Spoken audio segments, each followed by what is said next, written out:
audio issues, but we are going to probably get started. This is being recorded, and I know some teams were unable to send everyone, so hopefully this will help. Once we have this archived, you're welcome to listen to it if you need to. Hans is with us this morning, and Jennifer Grams. Hans, did you want to kick things off? Yeah, just a second. I'm sending a text to somebody real quick just relating to the ID for this so Okay. They can get on. Yeah, if we can advance the slide to the agenda, that would be great. Sure. So we're going to be just cruising through a lot of information today, but it's not going to be just a kind of a one-way, though. It'll be very, very interactive. So we'll start off with an activity called Say It in 6, where we want to hear from each of the sites that are online today to give us a little bit of a status report, what's been going on with their pathway initiative. And if you were able to go to the Nashville site visit, if there's anything particularly you brought back from that is informing your work, that would be excellent. We'll spend a little time looking through the template for the community plan that we've developed and walking through kind of what the pieces of that look like, and just having you do some work on that. Kathy's going to share with us some resources she's gathered and organized around middle school career development. And then we'll be looking at a little background information on some of the research and funding resources that we've been pulling together. And then talking about our next month's meeting, but also wanted to get a little input about from you in terms of if we are able to continue the project, what kind of support and services might be useful for you. So we have some ideas, but we'd like to spend a little time discussing what for you would be useful so that we can take that into our discussions with the Technical Assistance Center and then see whether or not we're going to be able to move forward. So that's in general the agenda today. I'll turn it back over to you, Kathy, if you want to facilitate the Say It in 6, Sure. or if you want to add on to that. Well, I'm wondering if we want to hold off on that Say It in 6 until at least Pat's group, or until we know that Leah Arnold's group can hear us. But we'll talk about that in just a minute. Obviously, before we begin, we wanted to do a tech check, which we've been doing for a few moments. So we'll wait and see where we stand with that. But I do want to put a plug in for a webinar that's coming up on April 17th from 1 o'clock until 2 o'clock. It is regarding high school mentor programs, and although the presenter, the speaker, is from the ACE mentor program, and ACE, if you're unaware of that, stands for Architecture, Construction, and Engineering, and it's a nationwide program and is available to all of our sites. So the speaker will be the Mid-Atlantic coordinator for that organization. However, it is not a sales pitch from ACE Mentor. She's going to just talk briefly about how their program runs, but also talk about some of the research behind mentor programs. So I think it will be a great session. I noticed that right now our registration is fairly low, so I'd like to put a plug in. I've already sent an email to all of you a few times, but please do forward this invitation. It is a free webinar to guidance counselors, teachers. I know it's during the school day, so that's a little bit difficult, but even if you have parent groups, the head of a parent organization, and especially if you have any business partners, because mentor programs obviously depend on those partnerships, so it may spark some interest from some of your business partners. So please do spread the word on that, and I will continue to send email reminders, and the information is all on Basecamp. And then, as Hans said, the final meeting for this year is May 8th, and we'll talk more about that as we wrap up this meeting. So with that, I'm just going to check in with Jen. Jennifer's on the line with us. Jen, did you have any luck? Is Leah with us? I spoke with her office.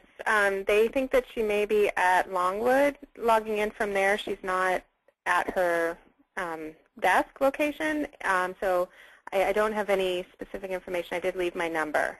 Okay, So, and she did email me. I received quite a few emails just yesterday, and I can't recall at the moment what her situation was, but I know obviously she's logged on somewhere. So, Leah, I'm hoping you can hear us, but we are unable to hear your group. We'll continue to keep you unmuted, so keep trying if you're there. And Brett, I believe, did Brett come on the line? Yeah, I'm here. Good morning, Brett. Did you want to say a good morning before we move on? Well, sure. Good morning, everyone.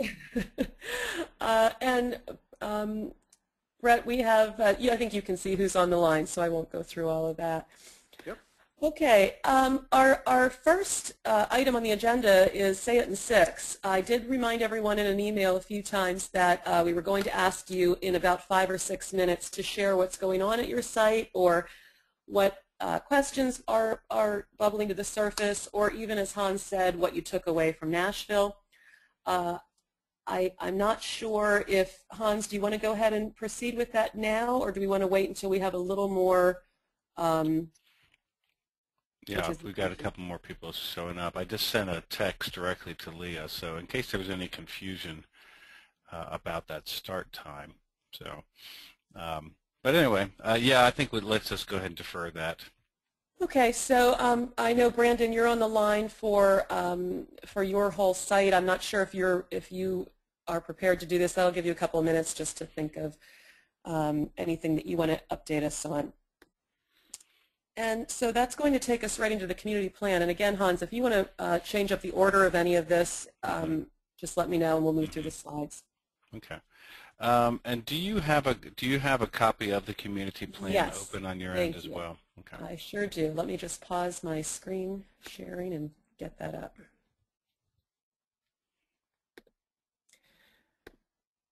So everyone, this is the newest version. I'm pulling it up right now. You probably don't see it yet, but this is the the version that we sent out that has the text suggestions. And let's see now. Let's see if you can see that. Anyone want to let me know? Are you seeing that? Yeah, definitely seeing that. Yep. Great. Okay, I'll work on getting it cleaned up here. There we go. Change that view. Okay. So I'll just let you kind of scroll through. So the community plan, we've given a pretty detailed template here with verbiage as well as the general outline. And I do think that it's going to look a little bit different for each of our sites.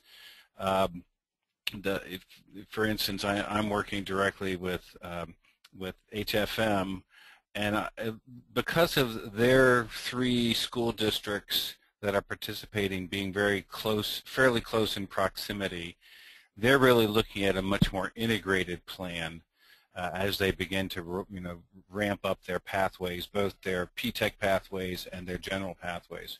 So I think that it'll probably look a little bit more of an integrated plan there. But in Long Island, I know in eastern Suffolk, Longwood and Hampton Bays are not contiguous to each other, and they're more than likely going to each develop a local plan, and then there will be a coordination function at the BOCES level. But it won't be as, I don't think the 2 sites themselves will be doing integrated work or across the two school districts. And with the other sites in Long Island as well, I think it's going to be a little bit more, at least as far as we know right now, probably a little bit more each district doing its work. In Nassau County, there is a possibility, since they're doing a P-TECH implementation in Nassau as well, to link in the pathways work a little more directly with their P-TECH work as well. So just a simple kind of front page. This is not graphically pretty at all. It's very functional. But once you have a plan put together, you can make it a little more graphically interesting. and in terms of, because it's really meant to be a plan for your community partners to read, and it's so this plan, as much as it can be, should be pretty simple and pretty non-jargony, because it's really meant to be a plan that everyone can use and refer to. Just go and scroll down if you would. And then we have this general kind of layout of a challenge section of explaining the main challenges that the Pathways system addresses.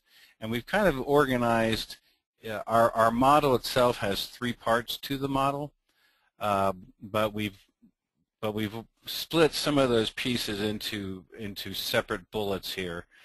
Could you zoom in a little bit there, Leah, please? I'm sorry, Kathy. Got Leah on my mind. Wanted to show up.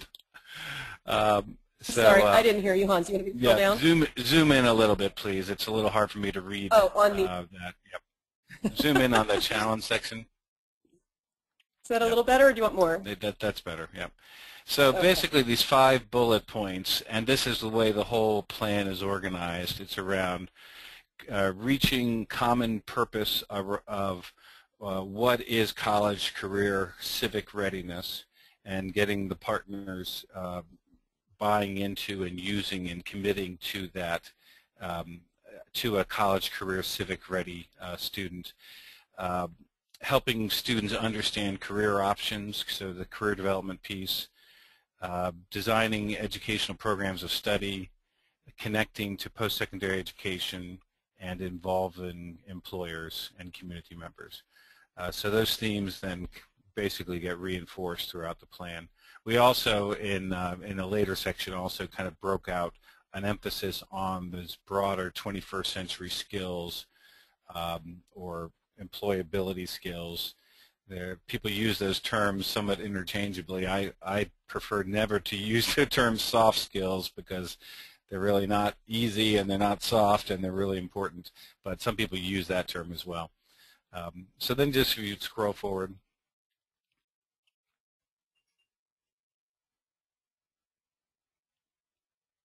So can I take control? I wonder if it would just be easier. Sure. Let me go ahead and do you have it up? Oh, can you take control on my screen? I think I can, yeah. I think they allow me to do that. Let's see here. Oh yes, give keyboard and mouse. I'll go ahead and give that to you. I think you have the power now, Hans. Okay. Here you go.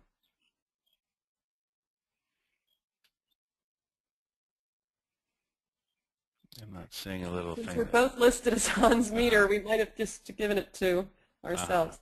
Right here. Well, that's fine. You can just keep on scrolling through then. So I don't think I need to go through in detail, but so then there's the kind of description of the main parts of the plan through the executive summary. Okay. Oh, I think we have Leah. Yes, Leah and Long Island are here. Hey there. Wonderful. Thank you. We had the wrong code and the wrong number. Oh, well, we're so glad you're here, but I'm going to go ahead and mute you now, but welcome. Thank you. Okay. Go ahead, Hans. Yep. So then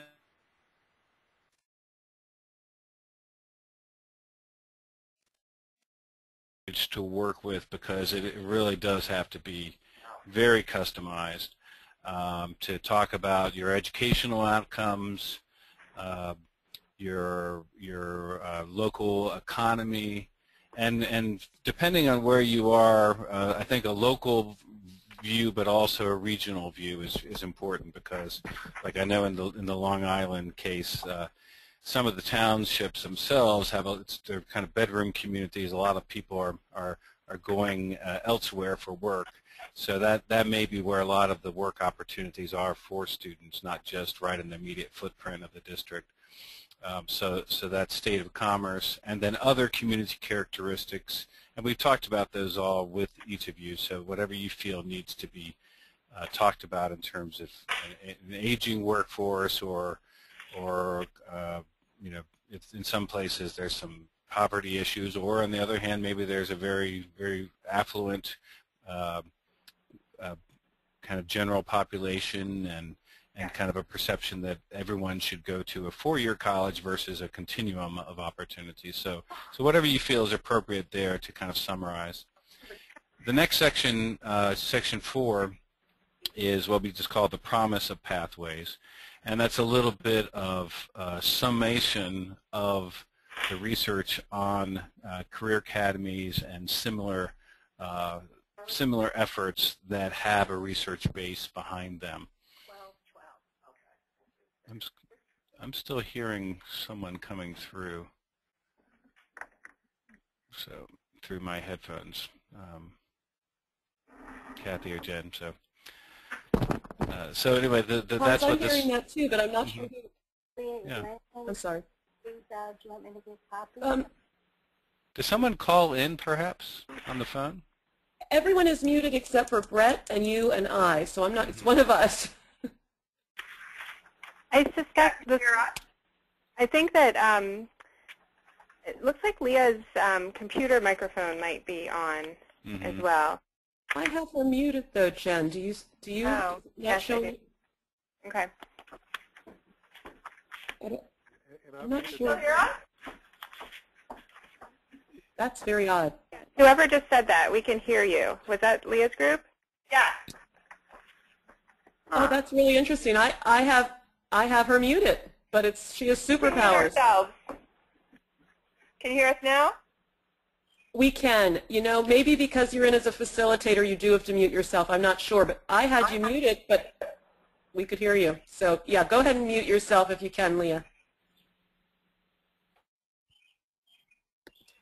That's interesting. Okay, that should be settled. Okay, go ahead and scroll down, please. Okay. You want to stop here? Maybe? Yep, that's good. And so then in this section is really where you lay out the key elements of the pathway system. And we've given you some text to work with in terms of just trying to summarize those basic elements of what your pathway system looks like and what your vision is for that pathway system. Scroll down.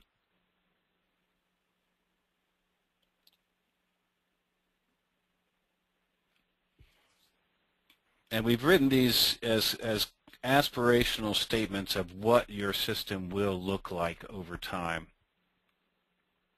So if you look at, just stop there, employer involvement. For each college and career pathway, an employer advisory team will ensure that the program addresses key concepts in the workplace. Each college and career pathway program will engage employers as guest speakers, coaches for student projects, and hosts for worksite tours. And again, these aren't required that you adopt every one of these. We just wanted to make it as easy for you to kind of have something to start with and adapt as you're putting together your plan. The next section will go to expected outcomes. So the next section is where you'll need to spend some pretty serious time thinking about metrics. And we just, again, gave lots of samples of daily attendance rates, graduation rates,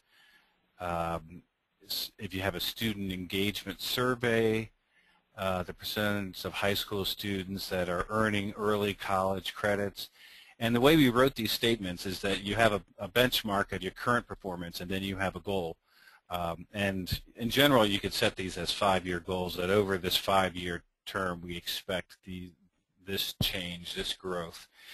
And interestingly, we've been doing a lot of different case studies over the last year and a half, and it's not uncommon to find people that kind of jump into an initiative and don't really set targets for what they're how they're going to measure what they're trying to accomplish. And it's probably a little scary to put the program out there on the line, but it doesn't. If you don't have some serious metrics around the program, the initiative, it's probably going to be hard to really be as credible as you want to be. And so I just urge each of your teams to grapple with this. You know, it's definitely something that needs to be in your final plan. These plans, we've asked you to produce the original request was that each of you would have a draft plan by this May. I know that some sites that's not going to be doable, and some sites are going to probably be coming back with more of a working plan and a timeline for really fleshing out the plan, which is fine, but I think ultimately these are the kind of things that you'll need to take into consideration as you're putting together your plan. All right, let's scroll down.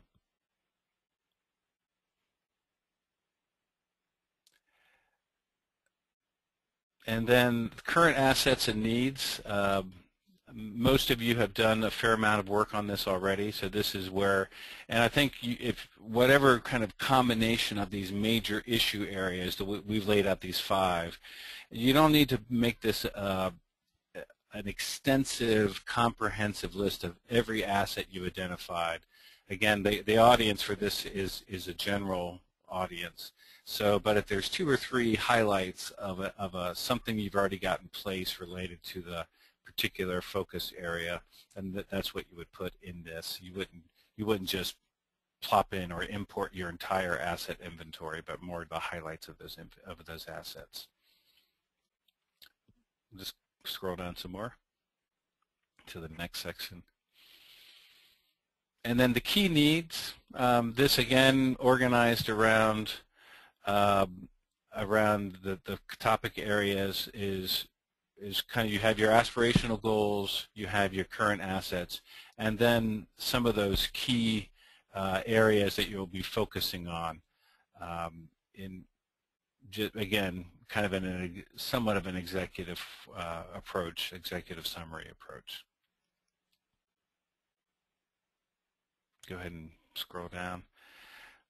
The pathway system plan, this is where importantly for your own internal sanity as well as just helping other people understand, is taking each element of your plan and starting to attach your major goals on a year-by-year basis of what is your goal for that particular aspect of your plan for year 1, what are the strategies, what are some action steps, and what are some measurable outcomes.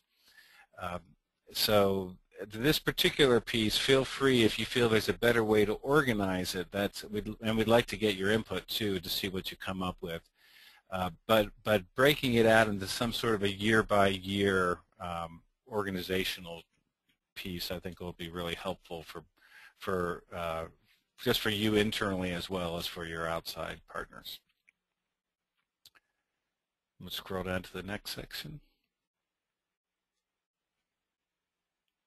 Next steps would be just finishing out the plan with those kind of immediate next six to 12 months, reinforcing what those initial steps are that you're going to be focusing on during this first year.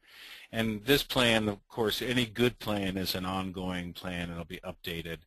So you should probably, once you get your first draft adopted, is decide on what kind of a update schedule, whether it's once a year or even more than that if you think it's necessary, but at least for a year-by-year review and update. And then the last section we put in here, the your part, would be something kind of written to those external stakeholders, students, parents, employers, that maybe they're reading this for the first time and they're just wondering, well, what do I do with this? So this would be some ways of giving some specific action steps for those stakeholders.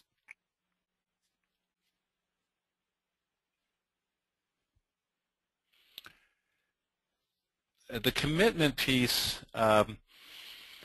we've actually been thinking about another piece that we'll talk about in a couple minutes, but some sort of a commitment that your stakeholders are making, whether it be signing on to this plan or even something simpler. But having something where people are really locking in that they're going to do their part to help this plan come to fruition. So that's what the commitment section would be. and then the appendices would be additional things that you may or may not need. I think we're going to, the funding and policy reports are probably not really necessary for you in your local plan. Those are more pieces that we're developing as a resource for you. So any other more detailed appendices that you create and you want to post, again, you may not attach them to the plan itself just for length, but at least have them available for people to look at if you want to have more detailed pieces. So with that, I know that was just kind of a very quick overview, but I would like to hear, I'll just ask for any, just kind of start with any clarifications, and then ask for any particular positive feedback, and then we'll ask for kind of any cool feedback, things that you're not sure are going to work. But why don't we just ask for any clarifications or any things about this that you particularly like, and then we'll ask for any things that maybe you think aren't working so well. And Hans, I'll just remind everyone that you can raise your hand with that, I think it's the yellow hand icon, and then we'll unmute you, or you are welcome to type your question in, and Jen and I will monitor those. Yeah. I'd like to hear back from everybody, so if we could just do round robin on that. Oh, okay. Okay. All right, why don't I unmute Leah's first here on our list, so I'm going to unmute Leah's group. Good morning again. Okay, can you hear us? Pretty well. Okay. All right, so your question is warm and cool feedback on the process to date, or? On the plan itself, the proposed plan that we just walked through, is there anything in there that you particularly think is helpful? And then is there anything in there that causes concerns? Let's just hear the kind of the warm feedback first. Well, I'll start. I think having this plan detailed and outlined to kind of plug in is very helpful. You know, this process is new for us as far as thinking about collecting, for school districts to collect their college and career pathways and assemble it in a system for students. So this is helpful as part of you know, the planning stage.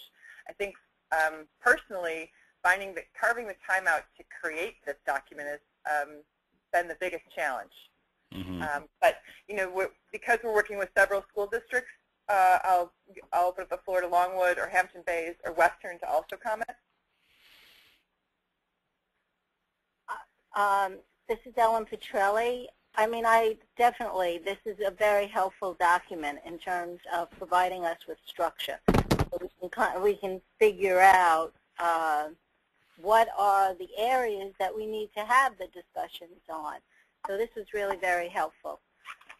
And the reality, as Leah said, it's not only the time, but it's assembling the right people to have these conversations with. But that's with anything.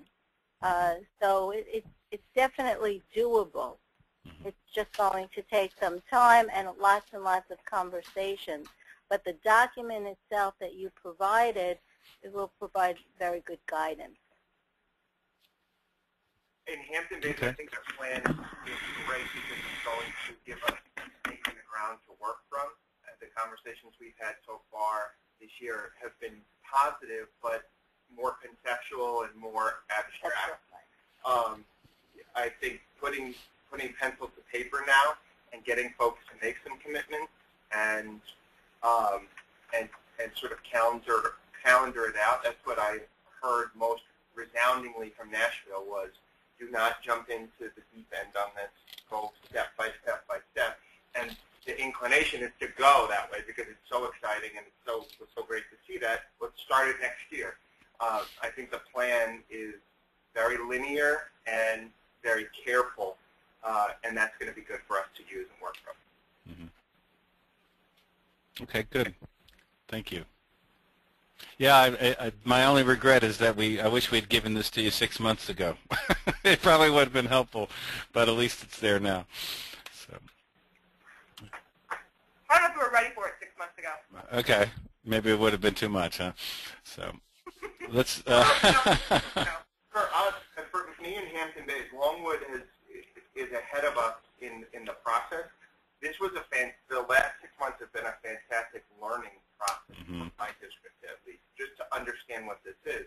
When you came to visit us back when, we sat around and put everything on the table, and I think to some degree surprised ourselves with all of the things that we do a la carte. And so this was a learning process to start to frame those things for us and put them in the framework of a pathway. So I think the learning process for us was critical this year. Great. Good. Well, let's hear from another team. Thank you so much. That was great. That was great feedback. This is Kathy. I just want to jump in and say I think that idea that this has been a learning process is really a wonderful thing, because that I too would have the inclination to say this is great. Let's get it implemented. And I think looking at it as that learning process will help you keep a better pace. Okay, so thank you. That was Leah's group. I'm going to go ahead and mute them, and I'm unmuting whoever is with you, Michelle. Well, I know it's not Michelle Law, it's Brandon, or whoever is with you. Hi, Kathy. I agree. I think it's a great starting place. The only thing we were talking about here is that we're going to have some very hesitant people to sign the dotted line because, again, it's such a new concept to them. But, moving forward, we had an open house, and we'll talk a little bit about that later on. And we had some community members come in to sit with us, and positive, very, very positive feedback, a lot of great vision that I think we'll have moving forward into next year. But again, I think there's going to be that little bit of hesitation right now for them to, like you said, jump into it, not knowing what to expect with next year coming up. Yeah, so that's an interesting observation, and I don't think there's a right way to do this. And if baby steps. So if it's a matter of getting an employer partner to sign up to do some work-based learning or some site tours, and just to get familiar with working with you, if those kind of things haven't already been established, you can have the draft plan. This is our working plan, but you don't necessarily need to. I don't think you need to necessarily push people to sign. I think they need to be enthusiastic enough about it that they're kind of ready and willing to sign, not to have to feel pushed into something. And some of them definitely were ready and willing, because we had one gentleman who works for the Plattsburgh Development Corporation, and he had offered up any of his businesses to do some job shadowing if we wanted to send students. The only problem we have is that it's an hour away. So we're limited by resources to get students out there because we're a very remote location.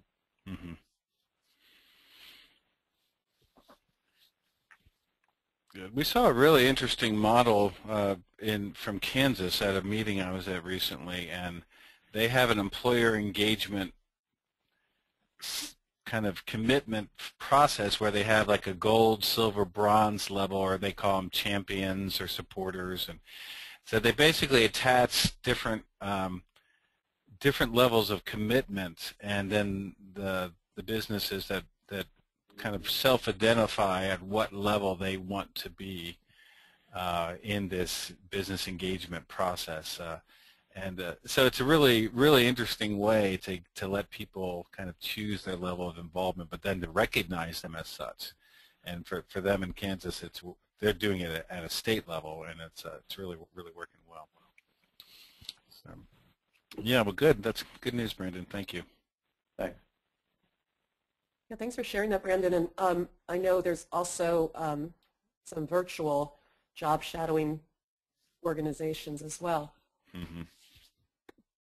Okay, so we are ready for Pat. Welcome, Pat. You've been unmuted. Oh, that's wonderful. Yeah, the document is very strong. We're reviewing it, and it looks good. I also like the grant maker stuff you sent us. Our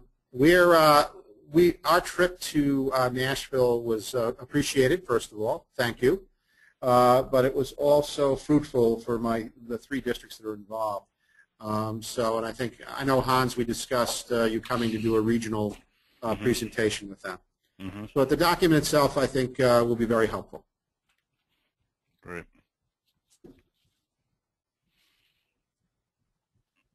Thank you. I'm going to go ahead and mute you, Pat, unless, Hans, did you have anything you wanted to springboard No, off of? I don't Okay. think so.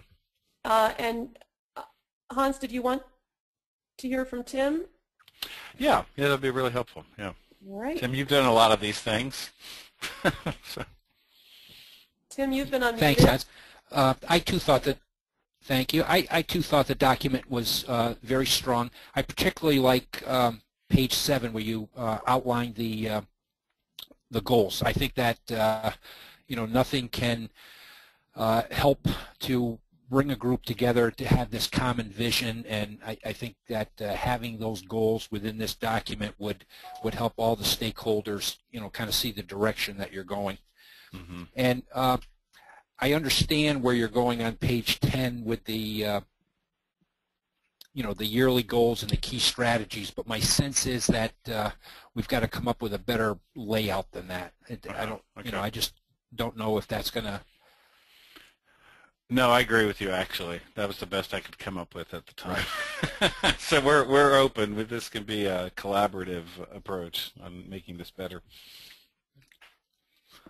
So thank you. Okay. Thank you. And I think that brings up a good point, Hans, that we really do want to see share what you're coming up with. So that's the great thing about Basecamp. If you want to stick a document or an alternate to any of these pieces, that would allow everyone to see that and share that. So yeah. Well, why don't we just specifically put that particular request out there?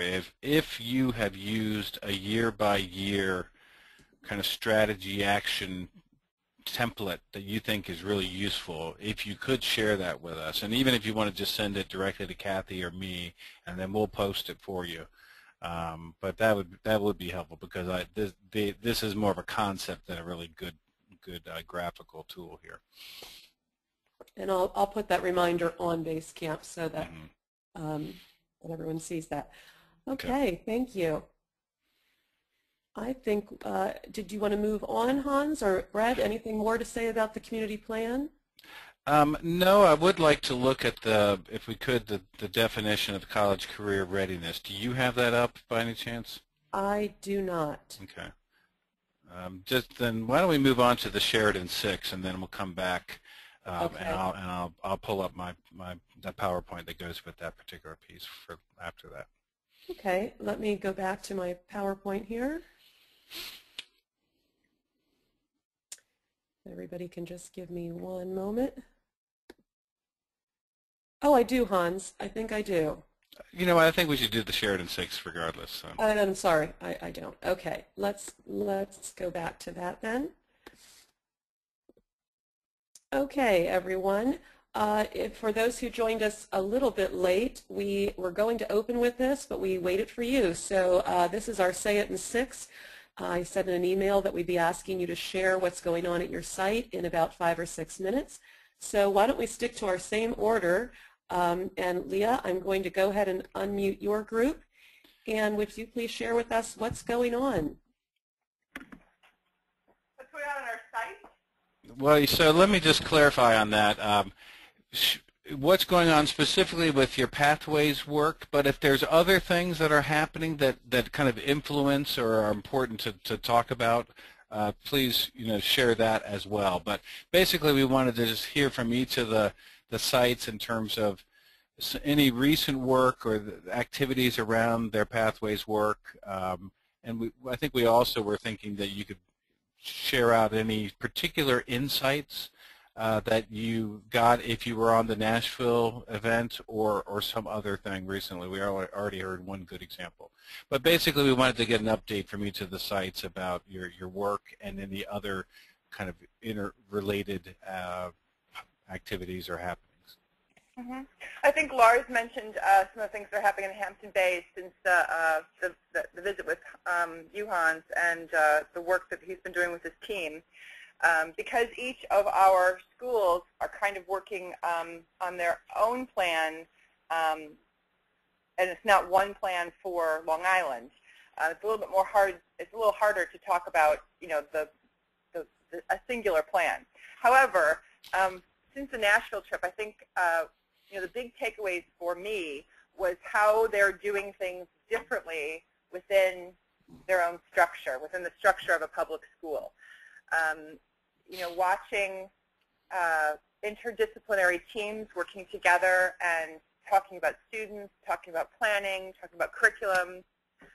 You know, I got a chance to speak with CMT, the country music television station that's a partner in the digital arts and media school, and how they use an event to prepare the interdisciplinary teacher teams to work together on a project for project-based learning. So, for example, CMT hosts the video awards once a year. They use that event to bring in the teachers for 3 days. They talk, they teach all of the different academic teachers and the CTE teacher about what goes into a music video awards program.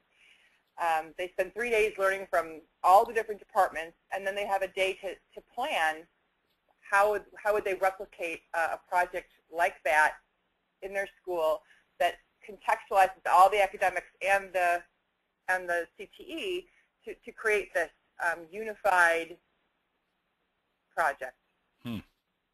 Wow. Go ahead, Lars.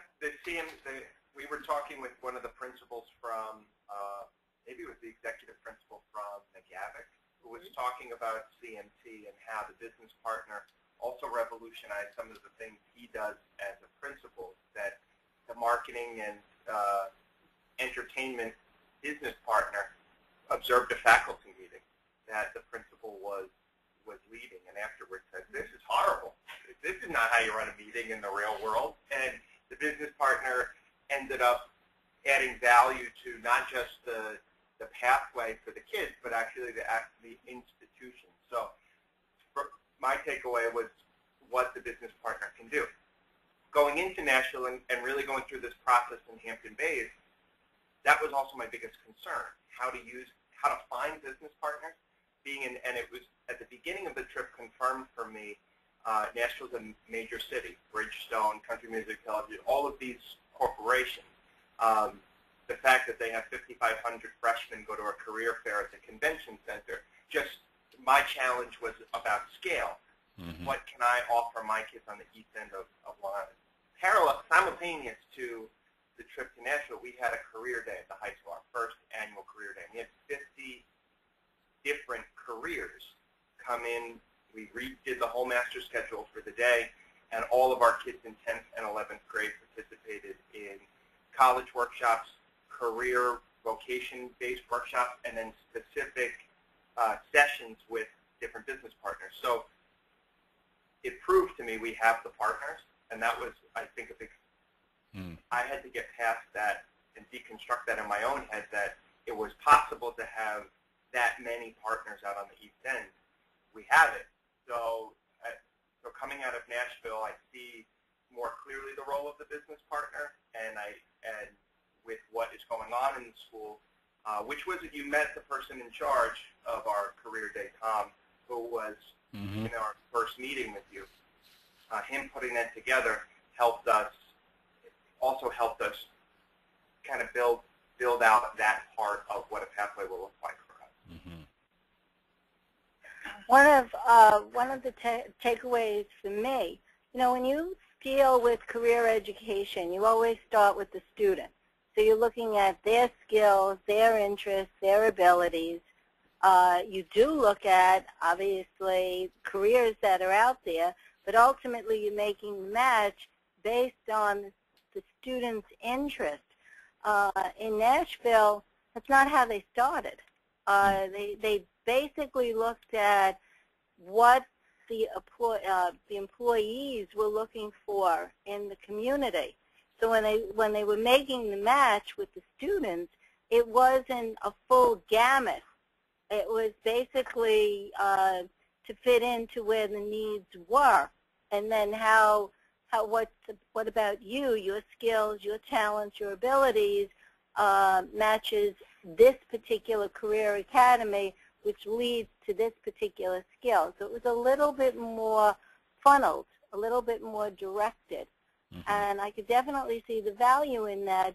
You know, right listed here in terms of one of the challenges, as part of the plan. People, I just observed a lesson yesterday, as a matter of fact, and it was all about career education.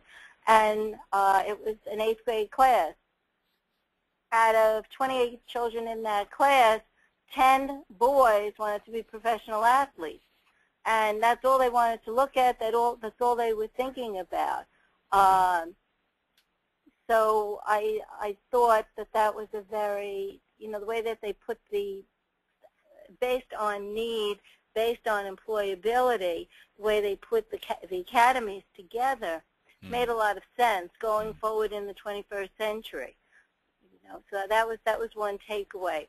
What Longwood is going to do, and with your help, Hans, on May 5th, we're bringing in a group of community members, post-secondary institutions to start to work, to frame out this plan a little bit. And we are working on the school business advisory group to get that into place, to set up the structure in terms of that. So at one point, they'll be basically the executors of this process. But so that was my takeaway at this particular point. Hi, it's Stephanie Engelman from Western Suffolk BOCES. I agree wholeheartedly with the discussion just presented by Lars in regards to the community partners. We know we have them at Western, and it was solidified upon the Nashville trip and then coming back from Nashville to see the numbers and the quality of the business partners and industry representatives that we have. Having said that, I was able to identify, along with another one of our colleagues who were there, ways to absolutely improve their input to the process. It is possible to take something that you think is great and make it even better. The second thing, and maybe this is a little bit smaller in some ways, but it just had such a tremendous impact, is we have similar student organization on Long Island where how they were identified in Nashville, they were called ambassadors. And these children, these members of their school community, were absolutely the equivalent of any adult that would provide tours and guidance and really impress upon visitors the importance of their education. And Western Suffolk BOCES does have a organization, a student organization called Skills USA, which we use in a very similar fashion. But again, after visiting Nashville, it became quite evident where we can improve exponentially the use of our Skills USA students, and I think it would make a tremendous impact on pulling in not only community members, but other school districts, since we work with 18 component school districts and so forward. It was very, very impressive, and I think it was really a staple element of what I had seen in both of the schools. That's great. Yeah, this is really interesting feedback from Nashville. Exciting things. So Stephanie, this is Hans, did you have some community partners join you on the site tour? You talked about kind of solidifying that community engagement. We did not have partners actually come with us to the trip, but we brought things back to explain in group meetings, and we have an upcoming major meeting with our agency and community partners that we intend on rolling out different ways of involving the community partners. That has to be determined because I still have people to meet with and other layers of administration to get on board fully, but that is the plan.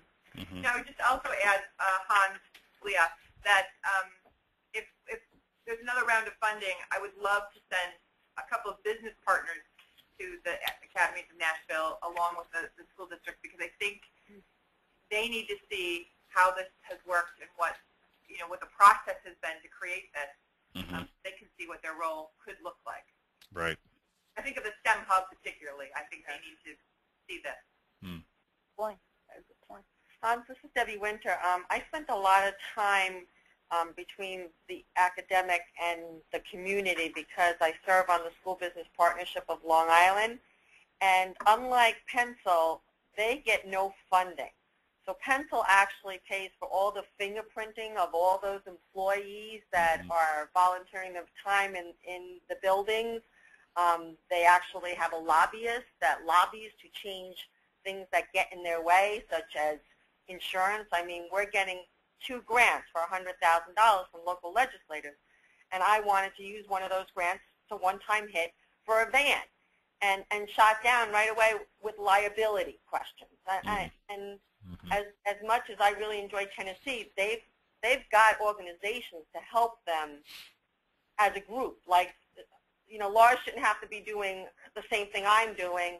If I get some sort of legislation passed that, you know, allows free fingerprinting, it should be for all of Long Island. But we don't have that organization that has that kind of funding source like Pencil. I was just in awe with Pencil. Yeah. Just like, yeah. You know, and we have different, you know, we have the hub, the STEM hub. There's another group called Limba. You know, we're fragmented, and I don't know who has the time to pull those individuals together and like have one umbrella. I think sometimes they're duplicating their efforts and not getting anything done. Yeah. It's just an observation, and I don't know how to solve it. Right. Yeah. No, they definitely. I guess every community has a unique set of resources and players, and so you can't replicate all of that. Maybe ever, but at least not immediately. But maybe at some point, there's somebody that might step forward to fill some of that role.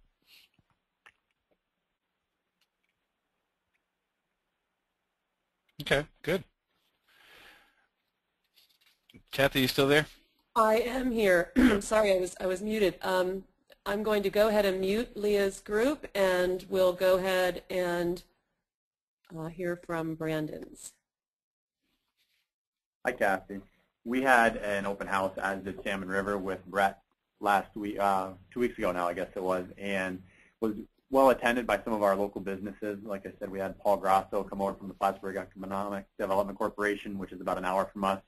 He provided us with a lot of great feedback. Some of the local businesses was great because they're employing some of our students that are coming out of high school, or even some of them that are dropping out of high school. One of them, the Adirondack family of businesses, they do have a lot of small businesses throughout the North Country, and they are able to employ some of our students at the local ski resort, the gravel pit, through their sanitation program. So it was great to have them there. And, you know, as it was mentioned earlier, kind of the soft skills, not necessarily soft skills, but, you know, how kids should carry themselves when leaving school. And, you know, after talking to Nancy, the VP there, she had said, you know, it's one thing that we're going to look at as far as what we expect our kids to come out with. Because some of them do come out with the skills necessary to be employable, whether it be, you know, 21st century skills or even just simple skills as to addressing the public, especially if they're working in the marketing, or they're working as a cashier in one of the local businesses. So it was great to have them there. And then I'll let Salmon River's representative speak in regard to their open house, because I wasn't able to attend that one. Our open house had a slightly different focus, although we did have higher ed partners there. It was more a focus on parents and getting them caught up into the process and explaining where we were going with it. And I do think it was quite successful. We had quite a few families that were there and listened. And all of the feedback that I heard from parents leaving was that it was very, very positive, and they were thrilled that their children were going to have opportunities that they themselves did not have when they were in school, especially the huge focus on careers. Looking at the Nashville visit, there were so many things that I took from there, but I think the thing that stood out to me the most was the impact that the program has had on students. The student ambassadors that we met in each of the schools we visited were really, really incredible. Those employability skills were very, very evident in the handshake at the door, the smile on their face, and the pride that they took in their education. The other thing that I did take from Nashville was I do feel that overall we are in good shape on the pathway that we're looking at.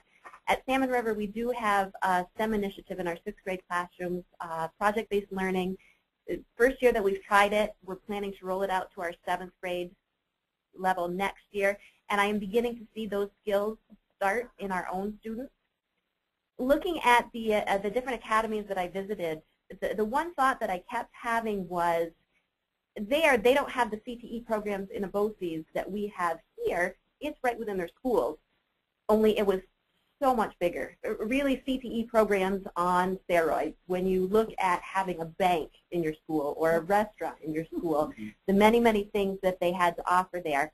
But I do think we have some of those pathways already started with our CTE programs here.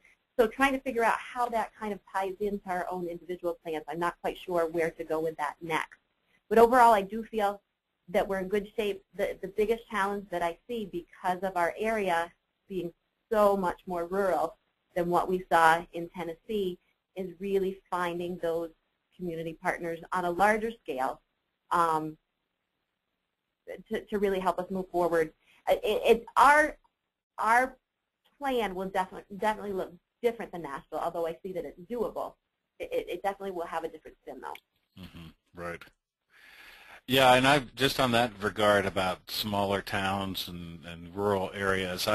There is one small town in Arkansas that has a very well-developed pathway system, and there may be others, but I'm starting to wonder if a site visit to a small town pathway system might be just as beneficial as to Nashville for some folks. So, hey, Brett, did you want to jump in since you were at both of those open houses? Any perspectives that you took away from those meetings?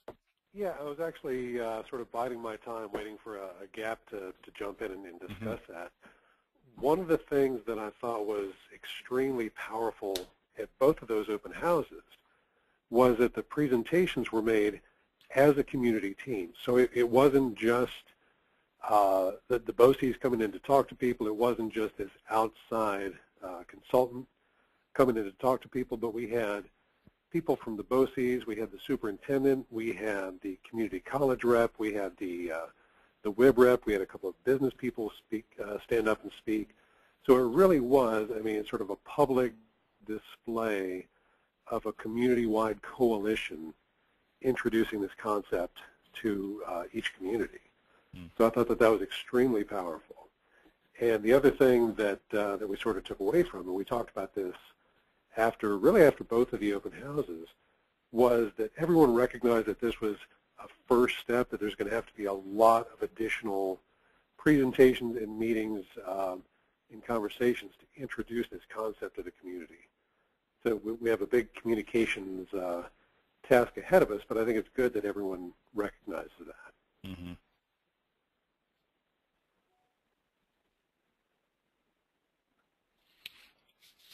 Was there anything in terms of an agenda that you think we should post for other sites to look at in terms of how the open houses were run? You know, the BOCES did put together a PowerPoint that I thought was really well laid out. So if the FEH BOCES people would be willing to share that, I think that would be really helpful.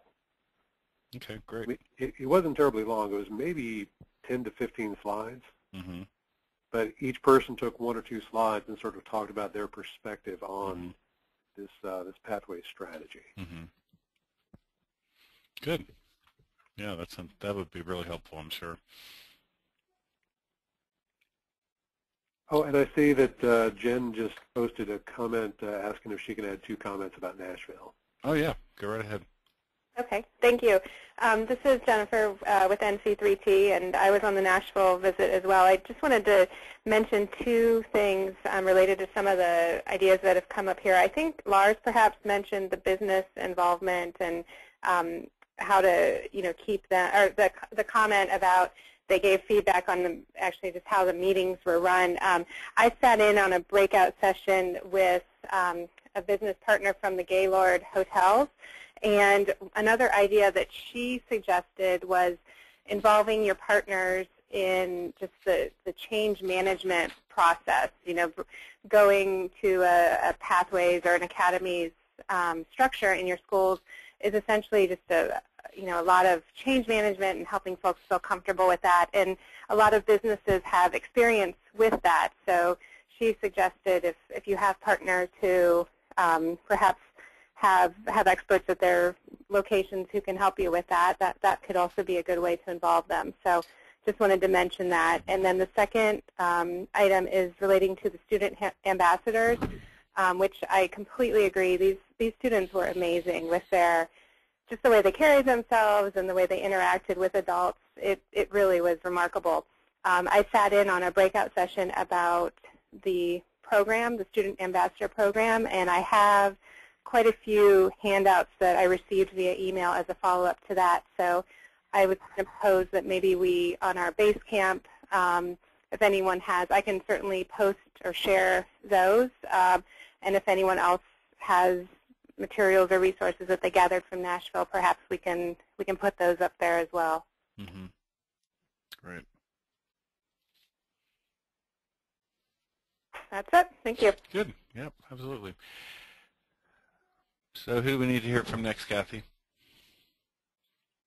think you might be on mute. Okay. Can you hear me now? Yep, sure can. I'm just muted Michelle Law's group, so we can jump to Pat's group. Okay, Pat, you're on. We are. Oh, thanks. We're working on several avenues. We're obviously working on our P-Tech school. We have a regional P-Tech high school that we're launching on in September, actually over the summer, because the kids have to come for summer training. So that we put a lot of effort into that. That has 4 career pathways that we set up with both local businesses and the college. P-Tech doesn't end with a high school diploma. It ends with an associate's degree. The kids just get the high school diploma along the way. So we're doing a lot of work with our business community for that. Our 3 schools that are involved with this, and we have 13 school districts involved with the P-Tech school. But the 3 schools that are involved specifically with this are working on career pathways in various areas. The military, specifically ROTC, fine arts and music, and Project Lead the Way as just an example. But we talked about expanding that scope. And they're looking at it regionally so that students can flow from districts to district within the 3-district triangle to take choose a career pathway that's maybe not in their high school, but maybe in the other high school. So that's the conceptualization that we've been working on, and we'll continue to work on. Mm-hmm. The Nashville trip was very fruitful for us, and I thought that the Pencil group specifically, we have an organization in Albany called the Center for Economic Growth, which we work with through P-Tech and our career pathways, and that group may be a good candidate. We're actually going to show them the Pencil model and see whether they would be interested in taking up the ball on that or working with us to create an organization like that. So that's where we are. Excellent. Thank you. You're welcome. And I don't want to exclude Tim, so let's just unmute Tim for a moment and see if there's any comments you would like to make, Tim. Thank you. I just thought it was very interesting to hear an update from the groups here, and it sounds that they're all very excited about that. Once they came home from the Nashville trip, so I think that must be a very powerful experience. I agree. A lot of great things going on, and I was happy to hear about all of them. Yeah, Tim, from my perspective, this is Hans, having known folks down there for probably about 7 or 8 years now, and they received some federal funding at the beginning of that process that hundreds of other school districts received as well, the Small Learning Communities program. Mm-hmm. And very, very few school districts actually had a vision for how to use the money. And it was just a money grab for most places, and they did the minimal amount they needed to do, and then whatever they did kind of evaporated once the money went away. So it's really neat when you have vision and then you have resources, how that really works. Enormous results. So it's just kind of a common tale, I'm sure. So for those of you that are receiving P-Tech grants, the fact that you're using it with a broader vision to kind of stoke and really help jumpstart a broader piece of work is really good. So, all right. Thank you, I'm ready. Do we have any more updates? Because I would like to share a little bit about this definition of college career civic readiness. I think we're good to move on, Hans. Okay. And do you want to switch the screen to you? Yeah, if you would. I will do that. Okay, great.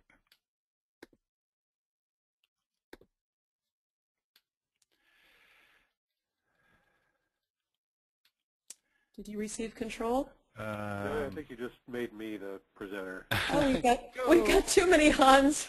Yeah, right. We're all logged in as ourselves. Okay. Oh my. I think okay. I can make it. I think there we go. We're good. I got it. Okay. I've taken control. Oh boy, look out. Everybody wants to rule the world. Somebody just referred me to that 80s tune the other day. All right. Okay, so can you see my screen now? Do you see this PowerPoint slide? I can. Okay. Yes. Good. Well, what this is, everybody, this is kind of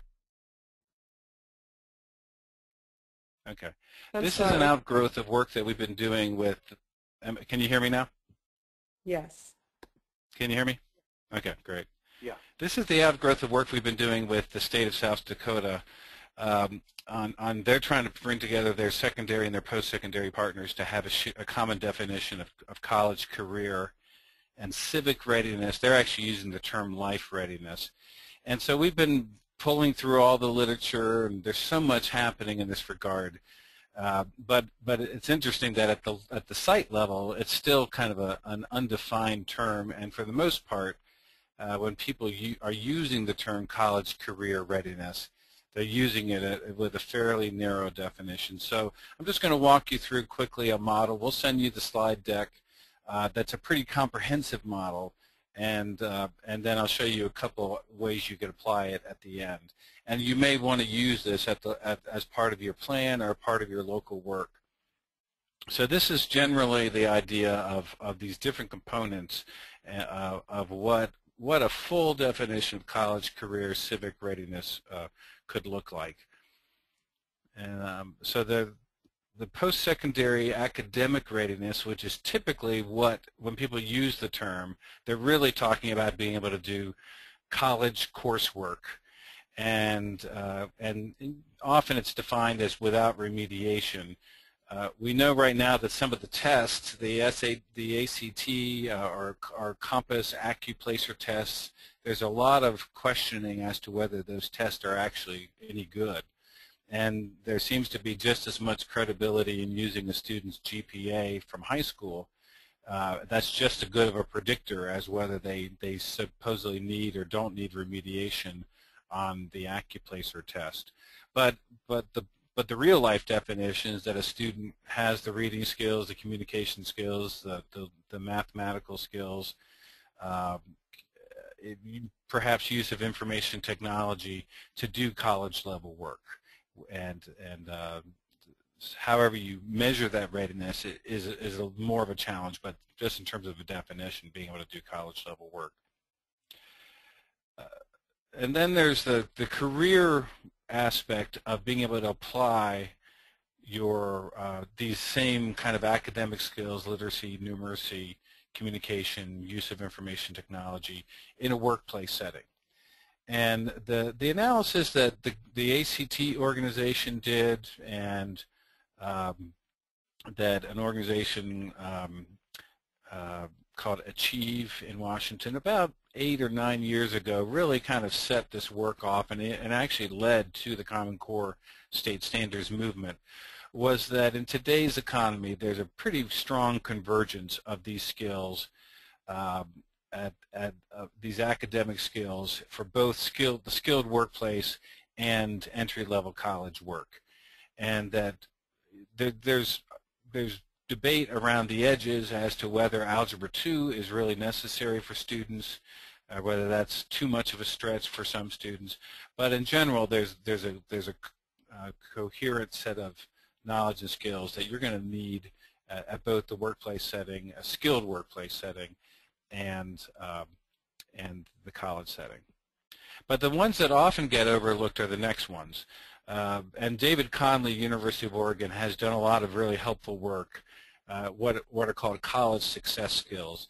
And so these are the skills that we know really make or break a young person. Can they plan? Can they organize? Can they use their time wisely? Can they work with faculty to deal with assignments and clarity about assignments? Can they work with their other students? Do they have that persistence, or what's the new term of the grit to stick with and work through challenging problems? And then can they frame problems in more kind of open-ended situations? Can they solve problems? Can they use different forms of communication? They may be good at texting, but are they able to use email appropriately, and other forms of communication? And then there's kind of another set of skills, which is really knowing how to go to, sometimes it's called the know how to go set of skills.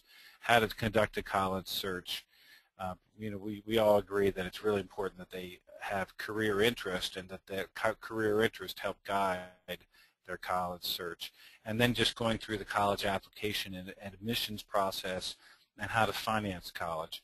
And for a lot of our young people who are from non-college experienced homes, that's probably very daunting, and that itself can create a big barrier to their participation in post-secondary education. So these are the college success skills, and I just look at this slide, and particularly on the executive skills, and think about, are there any of these things that really aren't workplace skills? Or what might perhaps be missing? So certainly this is a work in progress. So most employers tell you work ethic is the #1 thing that they're looking for. So that's very parallel to persistence or grit, just a different terminology for it. But certainly at the workplace, you want people that can plan and organize their time. They're negotiating with their boss versus a faculty member. They're collaborating with colleagues. They've also got to provide customer service, so they have to have good communication skills externally. And I guess know how to be internally. You can be more informal. Externally, you have to be more formal in the way you communicate. So there's just general communication skills. Probably needing to have a better sense of the enterprise and what makes the company tick, the bottom line, the organization of the company. But they're still going to need those strong analytical skills, since most of the real problems that they see are somewhat open-ended or new, and they've got to be able to frame the problem and then help solve it. So college success skills and workplace success skills are actually much closer than I think some people probably think at the outset. And then kind of drilling a little deeper, we know that within many careers, you do need to have a set of very specific technical skills and knowledge. And in some cases, these are going to come through a high school-based program, and then maybe be complemented and extended through a post-secondary program or an apprentice program. There are some careers where it's going to be totally on-the-job training. But there is going to be some sort of specific knowledge and skills. And then drilling a little deeper, then companies themselves have their own proprietary processes or cultures, ways of doing things, maybe technologies. So even when they are hired, there's going to be some company-specific knowledge and skills. And it certainly is not realistic for an education program. In most cases, that's not the responsibility of the education program. It's really the responsibility of the company. And then the other one that almost always gets overlooked, that we all around the table here today believe in, is career navigation skills. That a young person needs to have a much better understanding of how the economy works, how different industries, what industries are out there, particularly in their neck of the woods, and then what kind of cluster careers and career pathways feed into those industries. I was meeting with someone from Lancaster, Pennsylvania recently. They've done a lot of work on this, and they've identified sales as a major pathway. And when you think about most of us know someone that had some kind of a liberal arts degree and they ended up in sales. So sales is actually a really big part of our economy, but often it's kind of it's almost seen as an afterthought, but it's a major part of the workforce. But then the student also has to have a good understanding of their self, of their career interest, what their work preferences are, even things like how far away from home are they really willing and interested in moving to pursue a career, because that will be a big limiting factor in terms of what careers they can explore. And then how much time are they willing to spend in school to get that kind of training. Now we know that when young people start to experience success in pursuing a career, even if they're thinking I'll just make a one-year commitment, once they start to experience success, then their willingness to get additional education and training also grows. But another piece, I think sometimes our career development programs are kind of limited to those first three, but the whole job search process of how to use networking to build your social capital, how to develop a career through multiple job experiences. I've been reading a book by some different career development experts, and one of them said that today's youth are looking for a soulmate job, meaning they think there's one job out there that's the right career for them, and that creates a certain level of paralysis, because and maybe this comes from our testing culture, that there's a right answer and a wrong answer for everything. So anyway, but changing their mindset about needing that every experience can contribute if it's a purposeful experience and you're thinking about it as you go through it. And then the whole process of many people, their skill sets, their career may become obsolete. They may have to make a significant career change at some point, either due to personal preference, health reasons, or the career itself changes.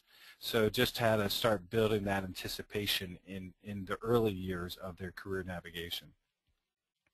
So all these pieces, the civic and life readiness is the last factor and I think a lot of the requirements around social studies and civics and financial literacy, those are all built, they're kind of implicitly built to develop civic and life readiness. So a young person has an understanding of and a commitment to civic involvement in a representative democracy.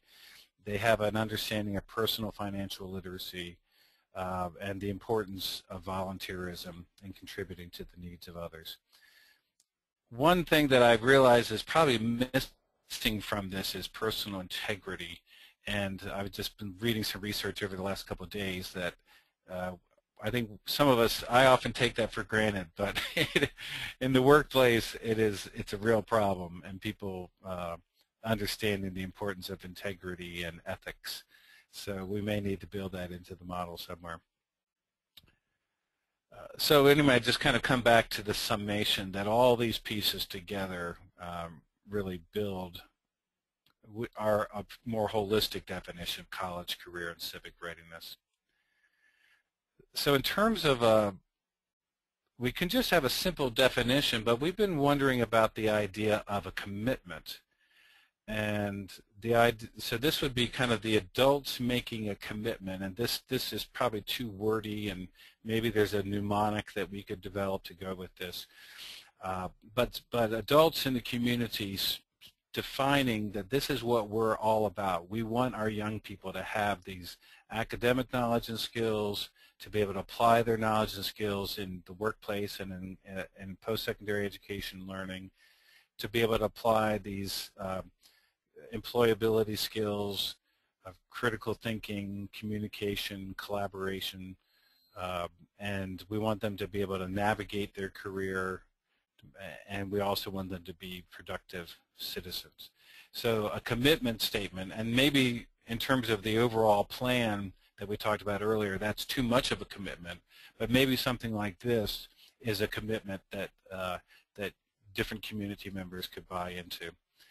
And then taking it another step forward, perhaps then you even make a student commitment, so that the students are actually making their own personal commitment that this is what high school is all about. I'm going to finish high school with these skill sets and these attributes, so that it doesn't seem as much of a random set of classes, but more of a purposeful, and they see how the pieces are fitting together. So that's, I know with our Pennsylvania sites, several of them were really interested in using this as a tool. And a definition is kind of dry and academic, but a commitment is more actionable. So with that, I'll just finish up, and if anyone would like to comment, give us any thoughts, feedback on what you liked, what you saw missing, or whether you think you might want to use that in sort of a commitment fashion. Go ahead and let us know, and then we'll open up the mics. Hans, this is Brett. I just want to comment on the idea of public commitments from all of the stakeholders. One of the things that we saw in Nashville, I sat in on a session about the freshman academies. Mm-hmm. And they start off the freshman academies with basically a commitment ceremony. So they sort of walk through something that's parallel to the graduation ceremony, but they let kids visualize what graduation is going to look like, and there are several stages where the kids actually have to be active in sort of putting their commitment to graduating out there. They sign a banner, they sign a certificate. So there is a very public commitment to going through the entire educational process. Okay, wow. That had a huge impact with kids.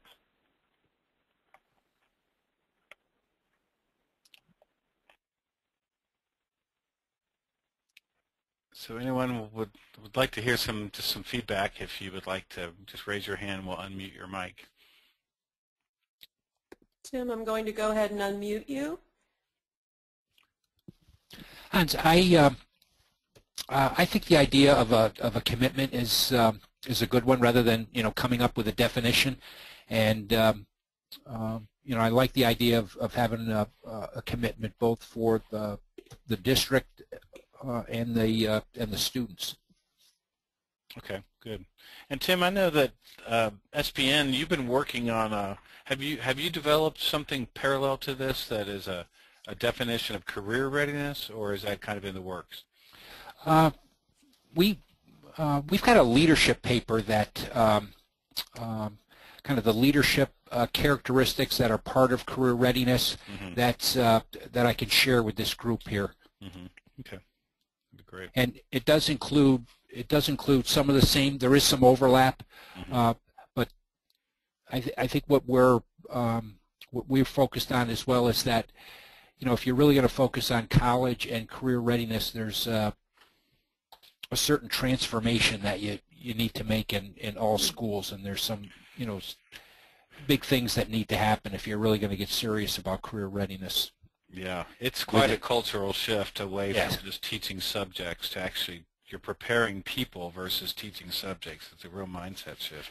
And when you look at all your components in your definition, I think that schools right now, the way they're structured, it's difficult for them to deliver on a lot of those. Right. And Michelle, your group, I'm sorry, that's Brandon, your group had your hand up. Hi, it's Maureen Sale. I wanted to suggest that maybe somewhere in your presentation you include that these are lifelong skills, not just finite skills to get to that first career or get through your education, because that is part of the discussion we had earlier, how many careers people will be changing, students and all of us will be changing to over the lifetime. And the other thing was under the assessment of self to include something about learning styles, how someone learns, because that will really shape their success going forward, to have done an assessment of what their style is and adapting to that both in their educational pathway and then into their career pathway. So I thought it was good. I thought it was very comprehensive. Yeah, those are really helpful, and I think you're right. Either call them lifelong skills or foundational skills, because you're right. The very small percentage of them are very career specific, but most of them are transferable foundational skills for the rest of your life. Those are great insights. Thank you. Thank you. I'm going to mute that line. Anyone else?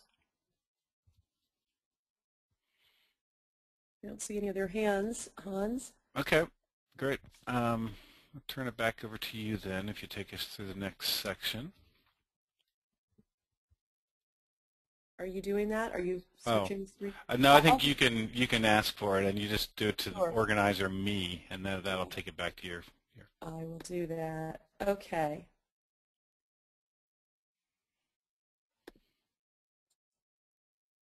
And are you seeing my screen?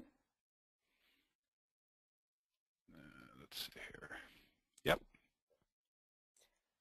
Okay, well, that was really great discussion and very interesting. We're going to share with you now a document that is something you may want to share with others in your group that are working on any kind of middle school career exploration piece, any teams that are involved in that. Let me go ahead and pull the piece up itself. This is something that we did provide you with, and we were going to take a few minutes to give you an opportunity to take a look at it. I'm not sure why I'm having a little trouble here. Why isn't that going? Just give me 1 second. Well, that's not, I don't know what's happening there, but I did send this to you in an email, and it is also going to be, or already is, posted on Basecamp. So why don't we take a few minutes to, since I'm unable to pull it up for some reason right now. Hans, how would that, since we have been meeting now for an hour and a half, so do we want to take a 10-minute offline to take a look at this? I'll first explain what it is, and then we'll jump back on. Is that okay, Hans and Brett? Sounds great. Yep. Okay. So the college and career middle school component is really just a document that we pulled together some research. Some is from, several of these sources are from State Department of Education, and others are free resources, and then finally we have some paid subscription type of programs that are popular and available for middle school career exploration and other activities. So this document was put in an email to you. I'm going to suggest that in your group you just discuss, if not that document itself, where you are with your middle school component, since that is such an important piece, what you currently have in place, or what's going on with changes being made, or if you have a team pulled together for that. So why don't we give you a couple of minutes to discuss and maybe get a coffee refill really quickly, and we can regroup at 10:40. Would that would give us about 9 minutes. Is that okay? I think that'll work. Yeah. Okay, everyone. Why don't we just realistically say 10:45? Put it right out there. All right. So 10:45, everyone. We'll take a little break for you to review that document, and we will have everyone muted, and we will come back and ask you to rejoin us at 10:45.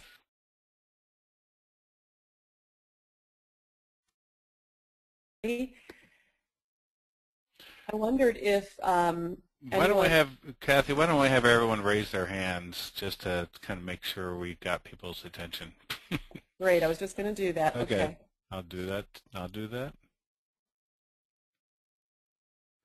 So flag us if you're back with us so we know that we can continue. Thanks, Brandon.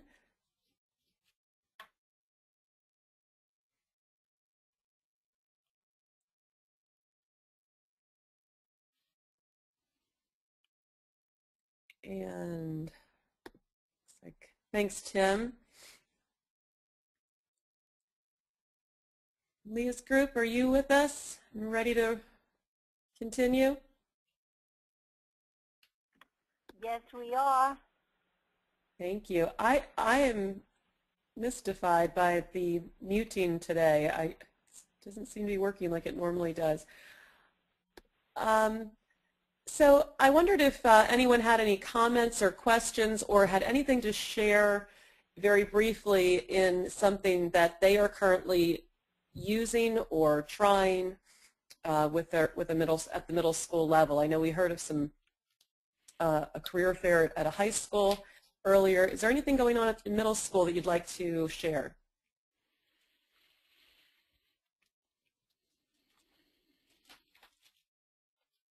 Kathy, can I ask a question? This is Lars from Hampton Bays. Sure, go right ahead. In Nashville, we heard several times that starting in the middle school, there was a tool that Nashville was using that created a 10-year plan for the students. And it seemed to be interest-based, talent-based, skill-based, and that's what helped guide their entire high school into college. Is there any, do you all have that tool, or could we ask you to get that tool for us? Hans or Brett? Yeah, you know, I'm not entirely sure. I thought it was Naviance that they were using. But, Okay. The state program there in New York, the Career Zone, I believe has all of those resources, and it's a free tool for anyone in New York. Great. Long Island, we both use Naviance, so they didn't call it that by name. Right, but that might be the tool that they're using, but the structure of the 10-year plan that they came up with is really what we're asking for. We can ask them for that. They've been very forthcoming, so we can ask them to see if we can get a copy of that. Right, every child leaves school with a 10-year plan. Right. One of their 5 That's what we'd like to see. What exactly are they asking them? The questions that they're asking them that they're answering for themselves as part of the 10-year plan. Mm-hmm. Okay, that sounds good. Yeah, we'll reach out and see if we can get a hold of that. Good, thank you. Anything else on middle school for right now? I want to make sure we have time to spend on the funding report. One last document that I'm going to share. Well, I'm making copies of the funding report. Not that one. We are preparing for one of the appendix pieces for the community plan. If you choose to include it, is a research summary. And we put together a few case studies. However, we're going to, and Brett, if you have anything you want to share on this, I know you're going to take the lead on that. We're going to revamp this and restructure it a little bit more I think, Brett, to include a little bit more of the need, not just the case studies. Would you say that's accurate? Well, for the research piece, the case studies I think are really valuable, but we also want to provide sort of a comprehensive overview of the case to be made for implementing a pathways model in terms of student outcomes, school support, things like that. And I'm gathering that right now and hope to have an internal draft ready by Friday for us to look at before we disseminate it. I would like to go back on the middle school piece just quickly if we could. I'd be really interested to hear from all of the sites where they see the middle school piece being implemented, because if we're talking about a 5-year plan, some of the sites that I've worked with have talked about doing the middle school piece as one of the first things they do in this 5-year strategy. Some have talked about middle school being sort of the tail end of their implementation model. So I'd like to just hear from the people who are on the line whether this is something that they're planning to tackle early on, or if it's they're going to focus more on the high school pathways elements first and sort of finish up in maybe year 4 or 5 by focusing on the middle school piece. That's interesting. Leah, I'm going to unmute your group first to see if you have any comments on that.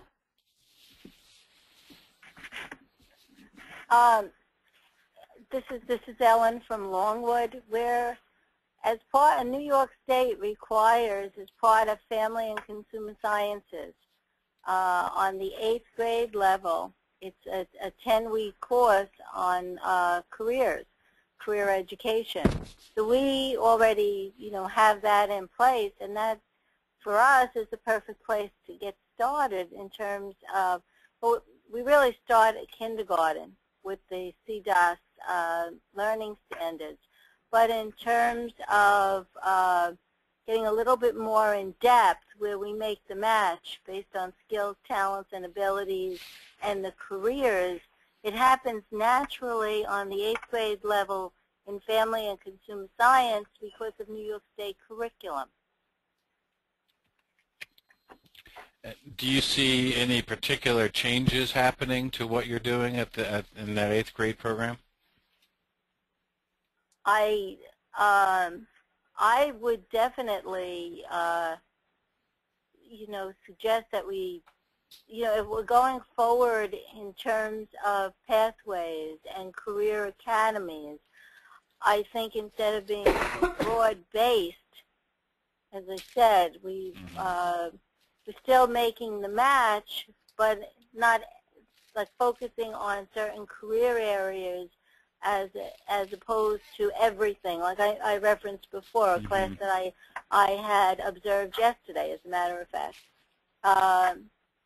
That was the 10 young men were doing all kinds of research on becoming professional athletes. Maybe 1 out of the 10 might, but so I can see within the framework of the family and consumer science class, changing the discussion a little bit in terms of the academies that are in place based on district need, not only school district, but community need. Right. And then maybe also, I mean, I don't think any school can probably offer an academy related to every career area, but even just grounding the information that these are the major industries and careers on Long Island or in the region. There's 12 players on the Knicks, and but there's 20,000 information technology specialists. So. Right. So that's the part about before you make the match, when you're exploring careers, instead of exploring every possible career, tailor it to community needs. Right.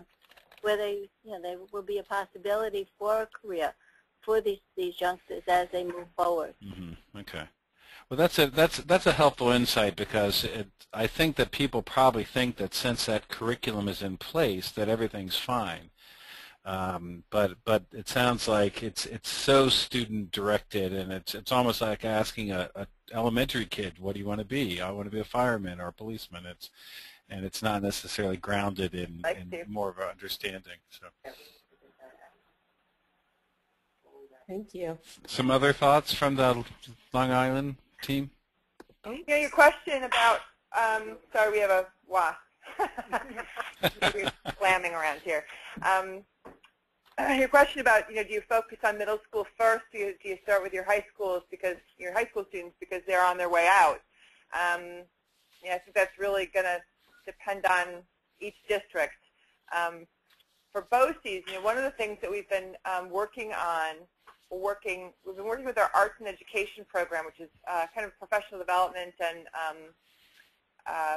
a middle school level program for districts where we can bring in, they're calling it STEAM initiatives.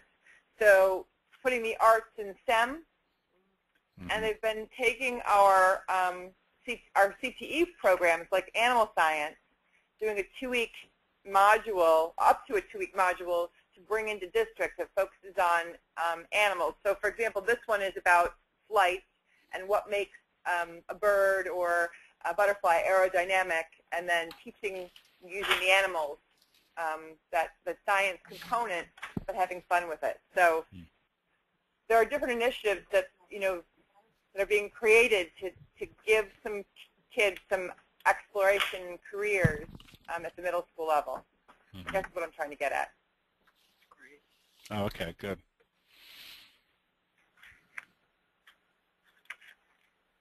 Lars, did you want to say anything about middle school?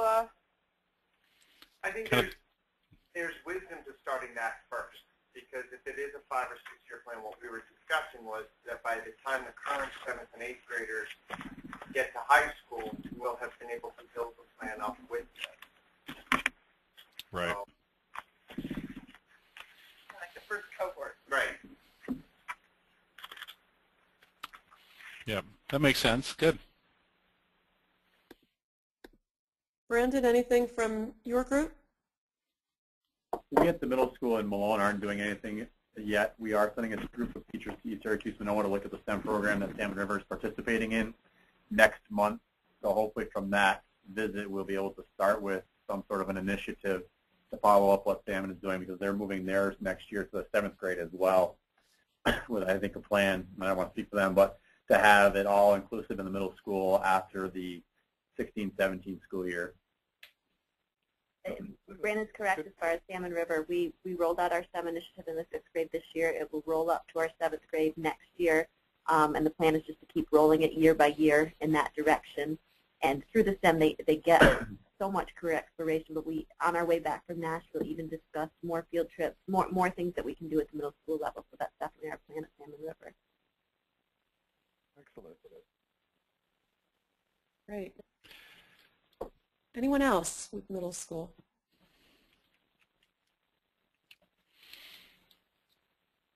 Okay, good discussion. Hans, I'm going to display the funding report.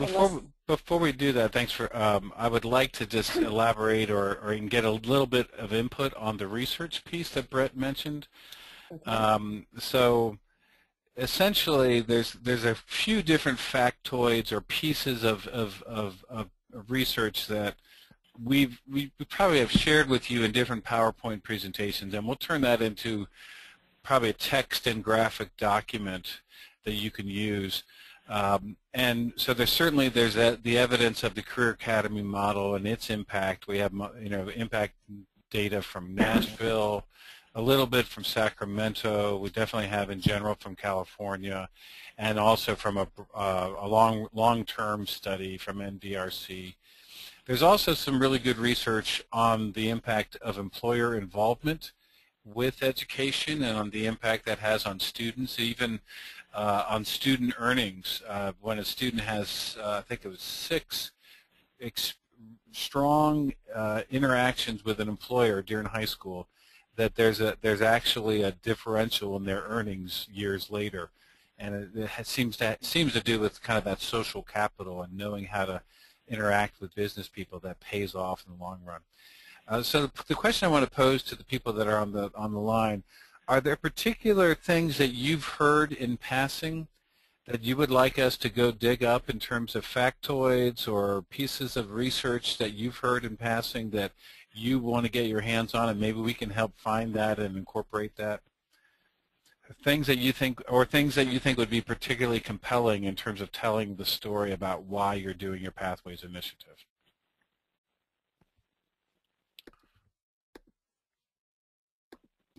Let's just hear from both sites that are on the call right now, just to get a little input on that. I want to make sure we're giving you what you need. Can we go to Long Island? Are there any pieces of data or information you think would help you tell the story that we should include? I'm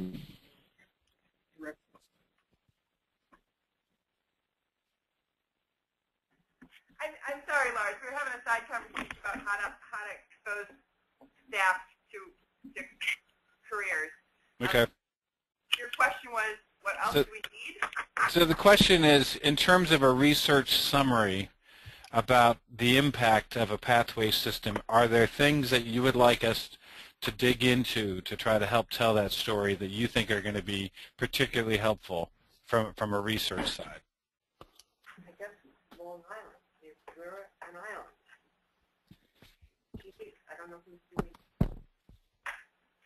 Now, I found the data in general that shows the correlation or the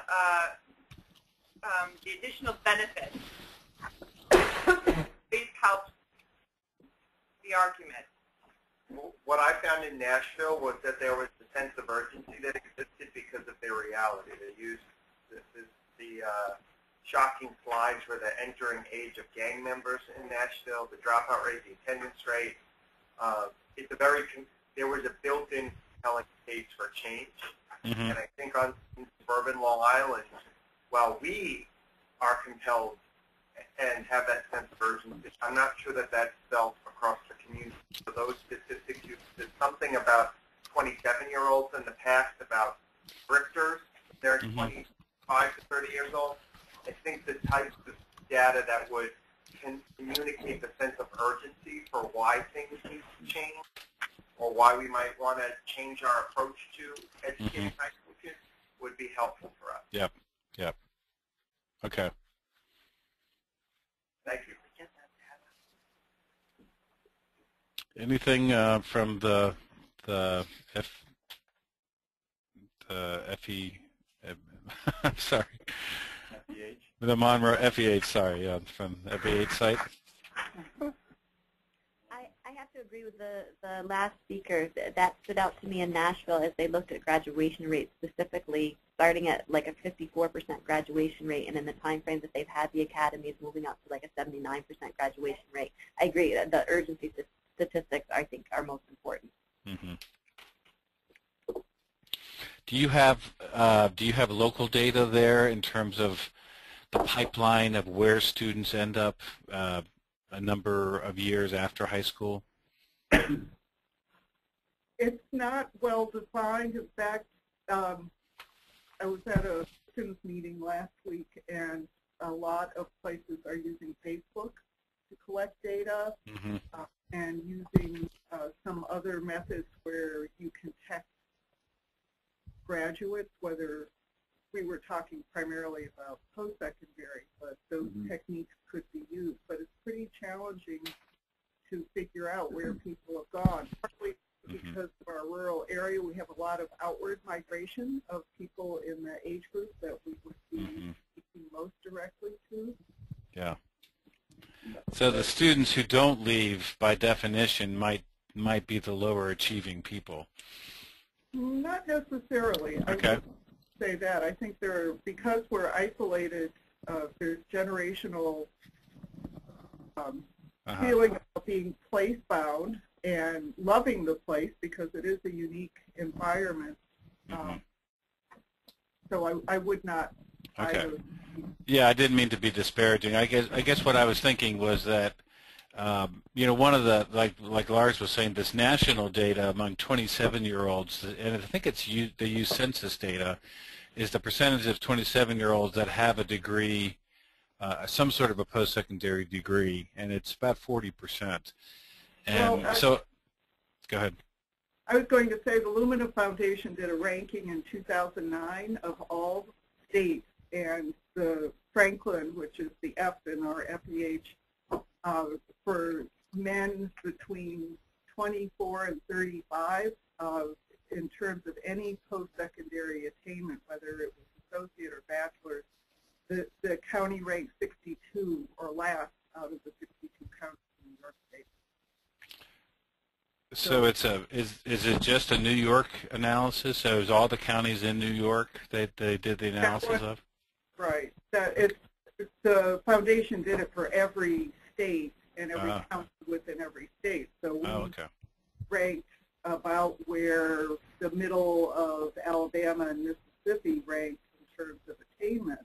But considering it's New York, which is a state that prides itself on education, particularly the pathways in education, it was pretty alarming. Yeah, okay. Yeah, that'll be a good resource. We'll get a hold of that. And just on that note, are there any other? I really appreciate that. Are there any other resources that you think we should look into to help put together that urgency data from either site? Just raise your hand if you can think of something.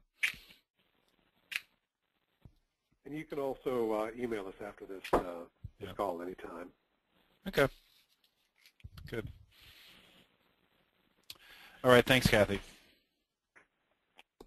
Sure. Hans, this next piece I think you were going to handle, and I have it on the screen. I hope everyone sees it. If not, if you want to scroll through it yourself? Did you want to switch screens, or are you okay with just discussing this? I think, no, I'm not. I'm just making sure. I'm not sure I'm seeing it, actually. I think I'm still seeing the, do you have your thing on pause, the middle school component piece? Okay, there it is.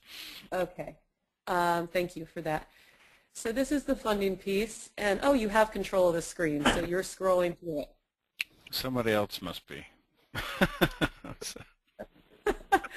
Well, you know, I guess we should explain to everyone out there, we all log in using one account, and so because Hans and I are both working on Macs, we can't change our names, so only Jennifer was able to change her name. So there are 3 Hans meters listed on our attendee list, so when we hand over the screen, we're not quite sure which Hans is getting it. Someone's moving their mouse around right now. Is that you, Brett? Yeah. Yeah, you guys gave me control, and I was. Oh, there you go. We wanted you in. I changed my name. Yeah. Oh, it doesn't show. Oh, now it is changed. Okay. All right. So let's see now if we can get this to. Okay. So this is a pretty simple explanation. So if you, whoever has control, just scroll down a little bit. So what we did, we working with an organization that is a national organization around grant making. We bought a subscription for a few months and just looked for as much information we could on New York-based foundations that have something along a college career pathway set of criteria and focus areas. And what you'll see then, there's a document key here. The yellow highlights is the general area of interest of the grant provider.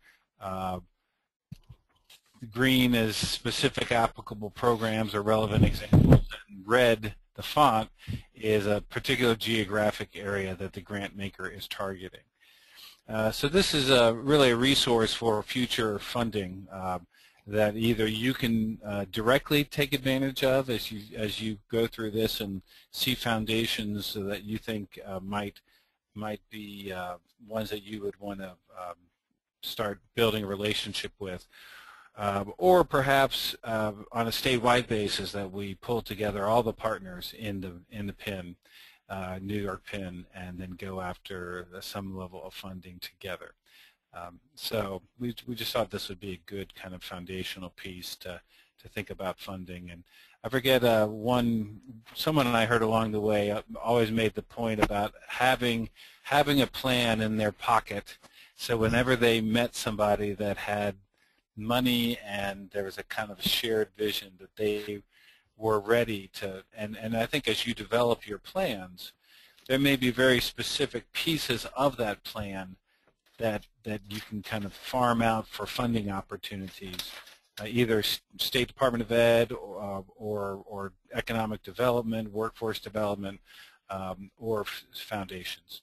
So that's really the intent of this particular piece. And if you are interested in pursuing funding, talk to us offline, and maybe we can figure out how to help you with preparing your plan or a funding proposal, and if there's a way that you would like us to be part of that, we can also discuss that with you. And I'm certain that I don't want to speak for Tim, but I'm sure that the TAC and Successful Practices Network would also be interested in that. Absolutely. So, okay. So that's really that. Hopefully everyone had, it's an extensive document, and Candace Dickover on our team took the lead in putting this together. She did an excellent job. All right, so we've gone through the research report and the funding report, and I think that brings us to our wrap-up, which we did want to remind everyone to please mark their calendars and spread the word for the May 8th live meeting. And I believe that's going to be at the Albany Holiday Inn on Wolf Road, and we'll be able to confirm that with you shortly. Thank you. And we're hoping to, we're going to be inviting some members of the Department of Education, correct, Tim? Yeah, I'm going to talk with Eric this afternoon and to see if Eric might be able to attend, and probably Chuck Zaberla as well. Okay. So I think if that happens, what we'd like to do is have each of the teams make a presentation given where you are in your planning process. And Lars mentioned earlier, the learning that's been happening. We would really like to kind of put our best foot forward for our state sponsors, just to kind of share where we are in the process. And I heard a saying once that you start slow so you can move fast. And sometimes getting all the pieces in place and building the shared understanding, it seems a little slow, but in the long run it really does give you more sustainable action. And I think to some degree you saw that in your visits to Nashville. So we'd like everyone to think about making your presentation about your community, the dynamics. So basically that plan can be a template, and even if your plan itself isn't completely fleshed out, you can share some of those kind of key environmental pieces, your current assets, and then what that plan is beginning to look like in terms of where you're moving with that.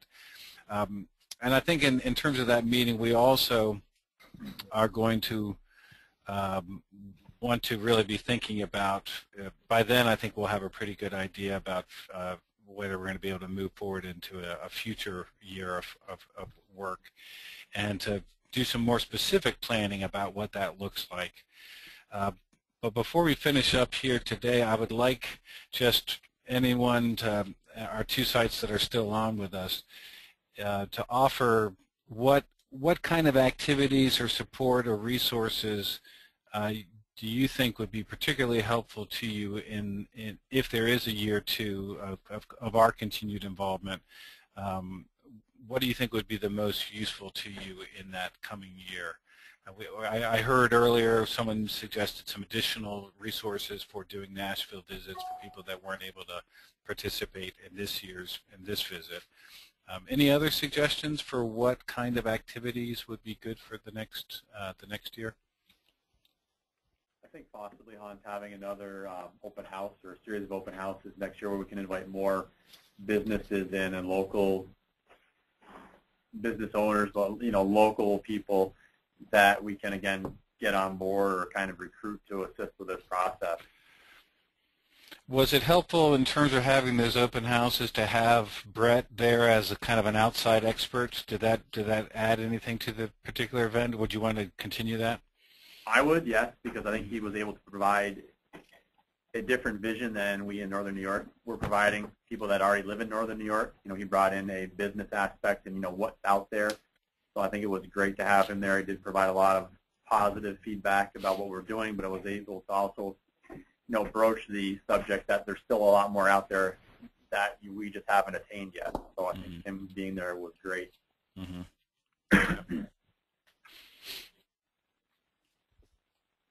Some other things that you would like to see happen next year? It's Debbie Winter from Longwood. We have Ellen Petrelli leaving us for retirement, and the district sees this as a great need and would like to keep her on in some capacity, with her maybe helping, all of us with some of these connections, with some financial support of the grant to help us in that area. Well, we can certainly take that in consideration. We had a small stipend for each site this year to help with some expenses, but it was fairly small. And maybe in some sort of collaborative way, because we all have so much on our plates that I don't want to see this drop. And the new person coming on in Ellen's role could never do this justice. They wouldn't have had the background to do it, to jump in. So, the district has already had those conversations with her, but if there was any kind of financial help, I see that some of these, the financials that you just gave out have some staffing on them. Okay. Full-time staff, part-time staff. I'm not sure what you're referring to. I'm looking at this the funding document. Oh, well, the funding document is really more just Those are foundations that provide funding for okay. educational pieces. That's not something that we have direct control over. Okay. Okay, but we'll definitely take that into consideration. So this grant really paid for like meeting expenses, travel expenses, to get us together to be able to do this work. Some of the next stages or phases might include involving teachers and training teachers, which is an additional expense for districts. Right. Is that something that we might be able to work in as well? Yeah, I think we'll definitely take a look at whether there can be any sort of a professional development budget within that for the sites. Yeah. Good. Again, I can't speak for Tim at all. So I'm taking notes here. He's taking notes. Hans and I haven't had the opportunity to meet about year 2 yet. That meeting is going to take place tomorrow. But I have heard the discussion and about the the open houses and the Nashville study tour, additional support for each site and the teacher training, and as we reflect on what we can do in year 2, we'll take all of those things into consideration. I think that where we are right now at the Technical Assistance Center is that we certainly want to continue to the best of our ability to support the work of these schools that and BOCES that joined in year 1, and we think it's a valuable initiative. We think it's consistent with the direction the department is moving in, and I think on May 8th when we're together and you have an opportunity to tell Eric and maybe Eric and Chuck about how you're expanding into this pathways concept, I think that will be music to their ears. So I think from our perspective, at the CTE Technical Assistance Center, we would like to continue to support support this work to the best of our ability.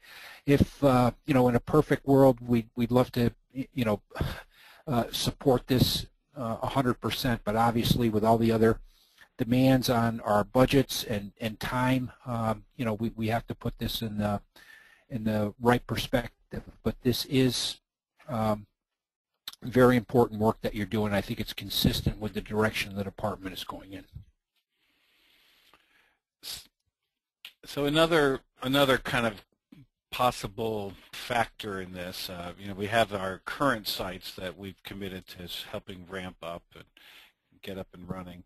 And are there other sites that maybe they're already doing some of this work, and maybe they could be incorporated into the network, maybe with not as much direct support, but with some level of support. So, because in some ways it's not just an initiative. I really see this as more of a movement, and over time I think more and more people will kind of want to be on board with it. So that's just something that we'll also kind of discuss as to whether or not we can help other sites come on board who are either already doing stuff or just want to be in a kind of a learning mode or getting ready to do this kind of work. Let me just ask a final question for those of you who are on the call. I know we kind of jumped in, and there's some with each of you, and you were at a somewhat different point. Are there any exploratory type activities that you think would have helped increase your readiness to do this work?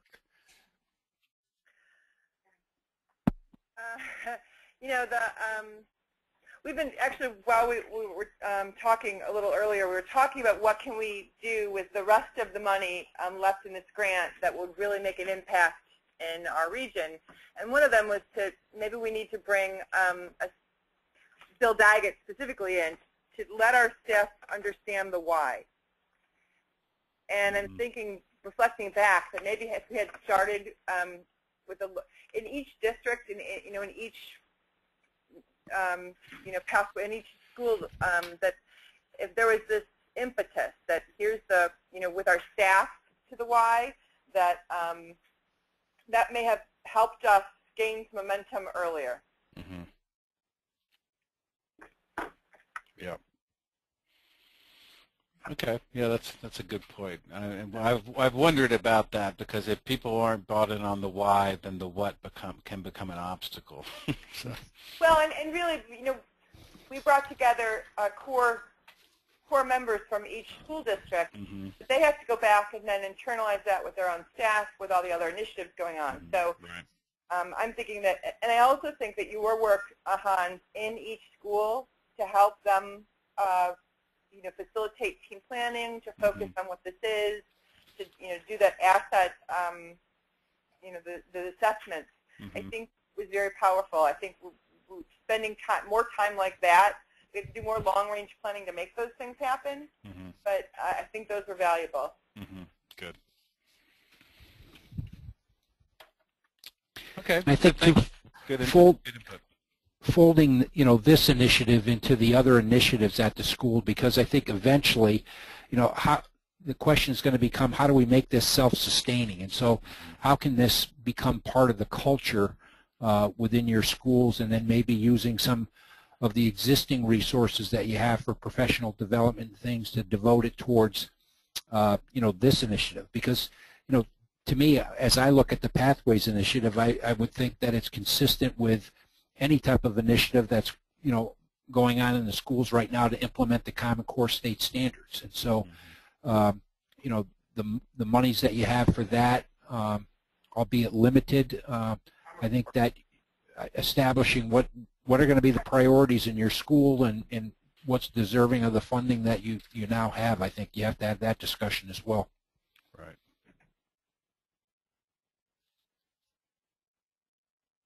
Okay, good. All right, Kathy, I'll turn it back over to you.